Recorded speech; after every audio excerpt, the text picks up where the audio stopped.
What's up guys, T-Party Percy here and welcome back to a new Lost Ark guide.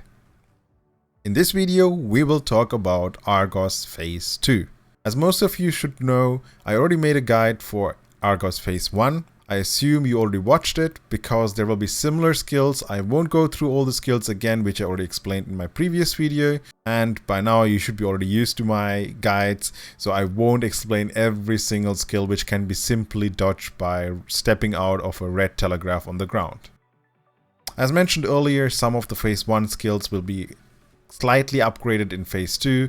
For example, the blink and the big pizza, which I already explained in my previous video, that can happen 3 times in a row, or the check will happen 3 times in a row. The jump will be also slightly different from Phase 1, so the big jump where he disappears and lands back on the ground, as soon as he does that in Phase 2, you have to jump towards the boss to avoid getting hit by a big AoE. Other than that, there are some other major differences between Phase 1 and Phase 2. For example, that the first party will be always Sun Party and the second party will be always Moon Party. It was different in Phase 1. In Phase 1 there was a mechanic which swapped around the assigned roles. That won't happen in Phase 2.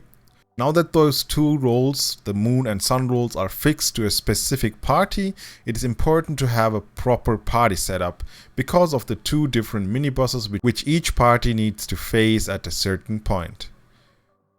I will explain the mini-boss mechanics later, but what you need to consider while making the party are the following things.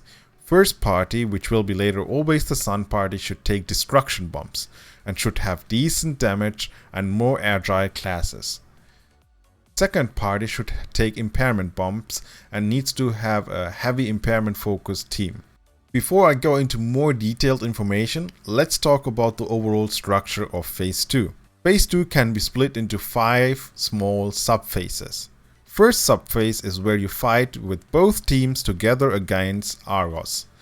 If you belong to the Sun Party, try to avoid using your awakening during the first subphase. If you deal decent damage, you should be able to trigger the second subphase within the first 2 minutes. At the start of the second subphase, the Sun team will be teleported to a separate area to fight against a mini-boss. You should be able to beat this mini-boss around the 10 minutes mark.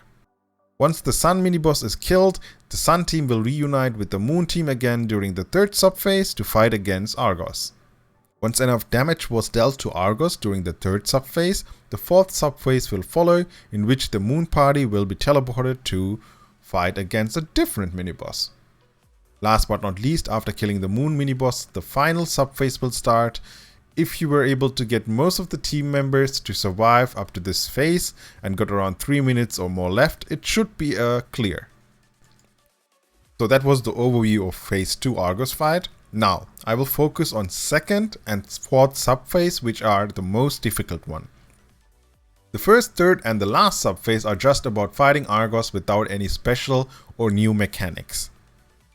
Let's start with the second subphase, in which the Moon party will face against Argos and the Sun party will need to deal with the mini-boss. The arena on which the Sun party has to fight against the mini-boss will have some unique features. First of all, you will be able to spot some green fireflies flying around the arena. You have to pay attention to the big fireflies because if they flash green, you need to move away from those. If you react too slow, there will be an AoE afterwards, and if you get hit by it, you might get put into a sleep state. The mini-boss doesn't have any complicated patterns. Apart from the easily predictable skills, the only skill which can one-hit some classes is the charge. He can charge twice in a row, so make sure to not lose vision on the boss. In addition to that, you have to deal decent damage against the boss within a certain time frame. If you manage to do so, the boss will be in a stunned state and you will see a crosshair at one of the 3 body parts. Those parts can be easily destroyed by using destruction bombs and some skills with part destruction on it. The time to destroy the parts before the mini-boss recovers is short, so make sure to not get put into sleep by those fireflies. Every time you destroy a part, the enrage phase of the mini-boss will be delayed. If the Sun team lacks damage or misses too many destruction opportunities, the boss will enrage and will start to deal some serious damage. He will be slightly faster and most of his skill will have a bigger AoE than before. So that was the easy part of the second subphase. Now to the more difficult part of that phase, which requires communication between the Sun and Moon party. First of all, you need a spotter in the Sun team. This is important because Argos will shoot in certain intervals during the second subphase a laser into the sky, which is only visible for the Moon party. One member of the Moon party needs to shot call the laser. In addition to that, you will also see a server message on your screen. Those are the signals for the spotter in the Sun team. Once you get those information from the Moon team, as a spotter you need to move to the top right edge of the Sun mini-boss arena. From there, you can look down and will be able to see one of the following patterns, and depending on which pattern you see, a different action of the Moon or Sun team is required to prevent a wipe. The time frame to do a certain action can be seen by the Moon party members if they pay attention to the dial displayed below Argos, which will deplete over time. Now, let's talk about the 6 different patterns which the spotter can see if he is fast enough. First pattern is where you can see a blue arrow pointing towards either top left, top right, bottom left or bottom right.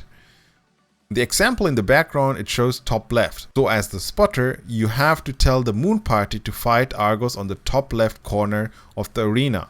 Because around 15 seconds after the spotter can see the pattern, arrows will rain down on the Moon arena and kill everything on the other 3 directions or spots. Second pattern is the laser pattern. In this case, Moon party doesn't have to do anything. Sun party should try to stay and fight in the center of the arena to prevent a wipe. The glowing orb will fall down on the center of the Sun arena after a while, and if the entire Sun team is in that center, you will survive. Third pattern is the orb collecting pattern. If you see this pattern as a spotter, you need to tell the Moon party to collect the orbs which will spawn frequently around Argos. If the Moon party can collect enough orbs, a wipe will be prevented. Fourth pattern is the stack collection pattern. On each cardinal direction of the Argos main arena, a Sun circle will spawn. The Moon party members need to spread out and need to keep an eye on all 4 circles. Every time a circle changes from Sun to Moon color, one player needs to step in and collect the stacks. Once you have 10 stacks, which will be displayed on your buff bar, you have to hit Argos with your skills to get rid of those. If enough stacks were collected and then transferred over to Argos by using some skills, a wipe will be prevented. The 5th and the 6th pattern are pretty similar. If a spotter can see a big magic circle in the center, then the Moon party needs to fight at the edge of the arena, and if he spots a circle highlighting the edge of the arena, the Moon party needs to fight in the center. And similar to other patterns, shortly around 15 seconds after the spotter can see the pattern on the Sun stage, Argos will kill everyone standing in the highlighted area. Now that you know the most important mechanics of the second subphase, let's talk about the 4th one, where the Moon party will have to face the mini-boss. So once again, during this phase, the Sun party will fight the main boss and the Moon party will need to deal with the mini-boss called Tarbos. Once the Moon party encounters this mini-boss, it's a fight against the time. You have around 1 minute and 30 seconds to deal at least 30% damage to the HP bar of the boss. If you fail to do so, a message will pop up and 20 seconds after it, one of the teams will be wiped. A tip: make sure to save your awakenings during the 3rd subphase if you belong to the Moon party, so that you can use those once you encounter Tarbos. Once you have dealt enough damage to the main body of the boss, he will disappear and summon the Tarbos Rift. That guy won't take much damage until you deplete his impairment bar. Once you down him, he will die fast and the main body will reappear in down state. Use this opportunity to deal as much damage as possible. During the entire battle on the Moon mini-boss arena, you will have a movement speed debuff applied to you by the totem spawning at the edge of the arena.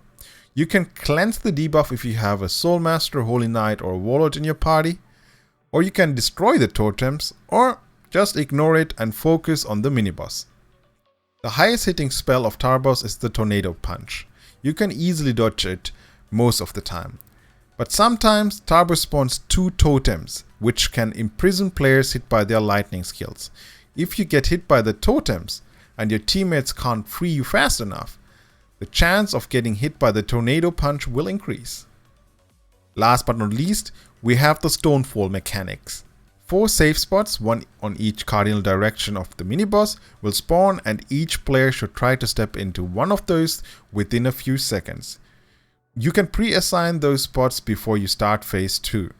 If someone should react too slow, the entire team will take massive damage. So yeah, those are the most important mechanics you need to know to clear phase 2 Argos. This is more about doing the mechanics properly and having a decent amount of damage, and it's more about survival. I hope, as always, this guide will help you to master phase 2 a little bit faster. And if it was useful, don't forget to like and subscribe. See you guys on the next video. Bye bye, your Tea Party Percy.